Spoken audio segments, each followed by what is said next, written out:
મહીસાગરમાં ભારે પવન સાથેના વરસાદથી બરબાદી જોવા મળી છે। મહીસાગરમાં અનેક ઠેકાણે વૃક્ષો ધરાશાયી થવાની ઘટના બની। વીજ વાયર પર વૃક્ષ ધરાશાયી થતા વીજળી ગુલ થઈ હતી। તો મહીસાગરમાં પણ ભારે પવન ફૂંકાતા વીજળી ગુલ થવાની ઘટના બની હતી। વૃક્ષ ધરાશાયી પણ થયા છે। ઠેર ઠેર મુખ્ય માર્ગો ઉપર વૃક્ષો ધરાશાયી થતા વાહન વ્યવહારને પણ તેની અસર જોવા મળી હતી।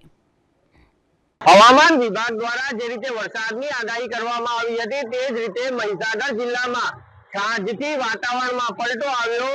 જે વાવાઝોડું છે તે ફૂંકાયું, અલગ અલગ વિસ્તારોમાં વાવાઝોડું ફૂંકાયું અને ત્યારબાદ વરસાદ શરૂ થયો છે। વરસાદ શરૂ થવાના કારણે જે વૃક્ષો ધરાશાયી થવાની ઘટનાઓ પણ બની છે।